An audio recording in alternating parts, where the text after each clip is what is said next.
Sokolowski. President Tiernan, would you mind actually, Elena and Will, if I came over and sat next to you as I shared my thoughts? Is that all right? Yeah. Does that mic work? Testing? Yeah.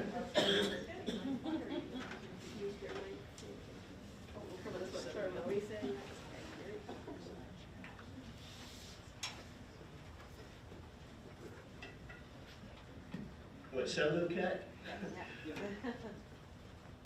I wanted to share with everybody, I'm a father, I'm a brother, I'm your superintendent, but most importantly, I'm a teacher. And what I value most, as I've shared before at many meetings, are your children, our students that are here tonight. So I have some comments that I would like to share that kind of reflect the teacher that I used to be, the teacher that I still think I am to this day.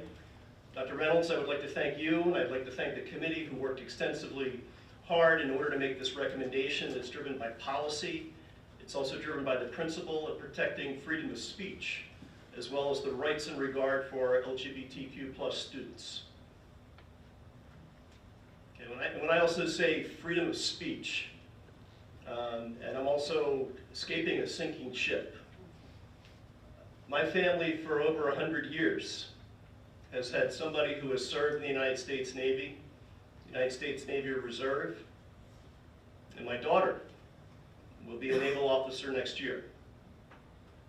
She will be stationed on the USS William P. Lawrence. Her dad, however, I was a classicist. I studied Latin and Greek. And I had the good fortune of being a Latin teacher for 11 years before I came to Henderson High School. So I have a great appreciation for ancient literature and how it's guided my understanding of modern literature and now graphic novels. Prior to Genderqueer, I had never read a graphic novel. When I grew up, I was not a fan of comic books. I was the kid outside climbing the trees. I was the football player. I was the kid running around the woods, just having fun. Comic books weren't my thing. So in many ways, I view Genderqueer as a mosaic of an individual life and struggle coming into understanding one's sexuality and one's orientation. And so mosaics, and with the art, Elena, that we have here tonight, those illustrations in Genderqueer that are of concern are just a piece of the larger mosaic that supports the tale and the message of this memoir.